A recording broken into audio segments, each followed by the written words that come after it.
So this is the latest MSI Katana GF66, and the SKU we got here is 11UD. Don't ask me why they call this the MSI Katana, especially after they have different models. That doesn't really matter.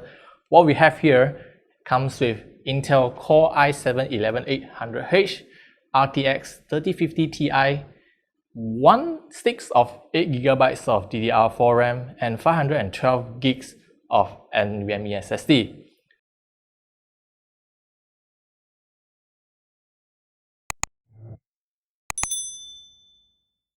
This laptop is basically an upgrade to their previous generation GF65, and this is a brand new chassis. That's why they rename it to GF66.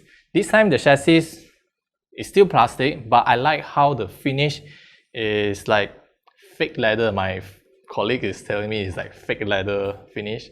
Personally, I like this design compared to the previous one. The connectivity on this laptop is done pretty well. On the left hand side, you actually got 2 USB ports. One of it is USB 2 and another one is USB 3. Good enough. One is for your mouse and another one for your storage. On the right hand side, you got more ports option. One 3.5mm audio combo jack, one USB Type A port, one USB Type C port, one full-size HDMI port, and a Ethernet port. That pretty much covers all the basic necessities you need on the laptop, and especially for I would say this is a mid-entry range laptop. This is pretty much all you want. The hinge is nice. You can actually go almost 180 degrees. I would call this like 175, somewhere around that. The display, what we have here is a 1080p Full HD display with 144Hz refresh rate. This is probably the basic requirement you can get for a gaming laptop nowadays. All of those doesn't really matter much because today our focus is on the performance. The RTX 3050 Ti is a controversial release because when they released this for the laptop, a lot of people just like what NVIDIA is doing. And now we finally got our hands on this thing and we can see how this chip performs in real life situation. So let's start with the synthetic benchmarks. First thing first, PC Mark 10. Overall, the score is higher because of its better overall performance package, especially when it pairs with a 11th gen Intel Core processor. Here's a disclaimer. We did compare the score with our historical score database, which the GF65 and as well as the Tough Gaming is recorded. Next one is the Cinebench R20. Again, the 11th gen Intel Core i7 is performing way better than all the other counterparts because right now they have way better single core performance, even though the multi-core performance is slightly lower than the AMD Ryzen R7 4800H. 3D Mark. Now here's the thing, things get a bit interesting. The 3050 Ti, when compared with 1660 Ti, they are performing roughly the same, but the 3050 Ti comes with RT cores.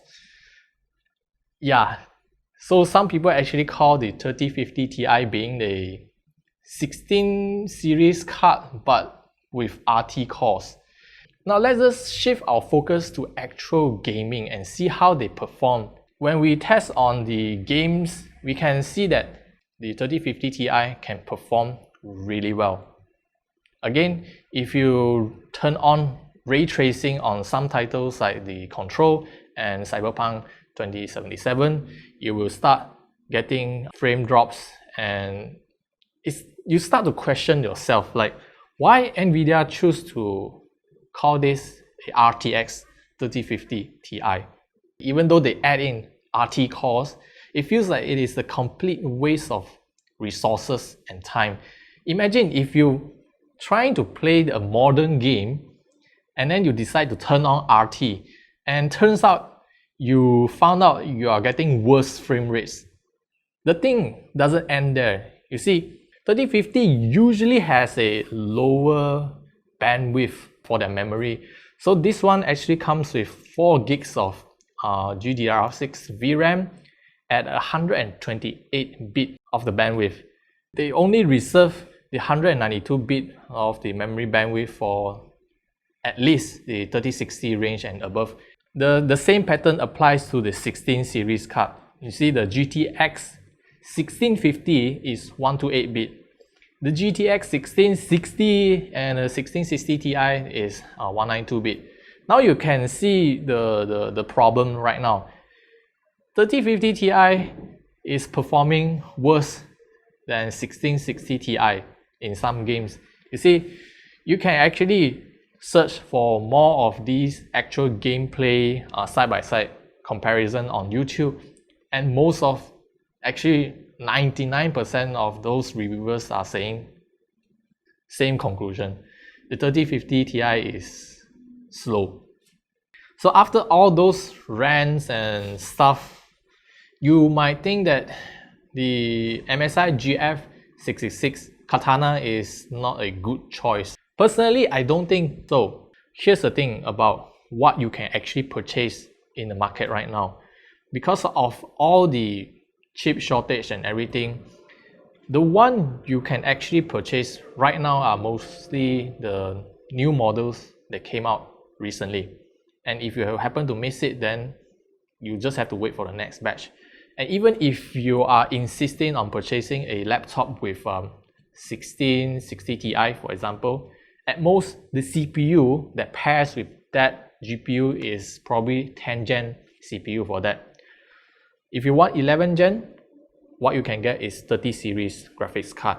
And unless you can fork out extra for the 3060 model of the GF66, I would say generally, even if you get the 3050 Ti, like what we have shown in the PC Mark, the whole package itself, you will get a somehow better user experience. Unless you don't care about the CPU and you just need a gaming laptop for games purposes and you're still limited by whatever budget you have, then so be it. That doesn't really matter as long as you can extract the most FPS out of the hardware. So again, I want to emphasize is because of the shortage and how you get the whole thing as a package. Laptop is not like a desktop whereby you can choose, mix and match each of the components, what CPU, what GPU. Laptops usually come in a package.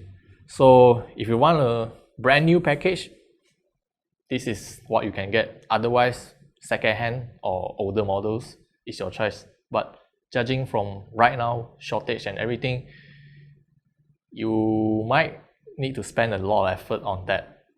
So in other words, for this GF66 with Intel Core i7-11800H RTX 3050 Ti comes at 4,999 ringgit Malaysia. And frankly speaking, if I compare with other competitors, I don't think you can get much of the difference from there. Perhaps some other brands like Acer, you can get 3060, but this plus and minus thing. So either you sacrifice a little bit on the RAM or the storage part.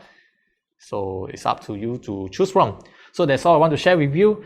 And I hope you actually learn a bit about how the modern laptops are doing. And the 3050 Ti, the RT cores being a waste of time. And yeah, hope to see you guys in the next review.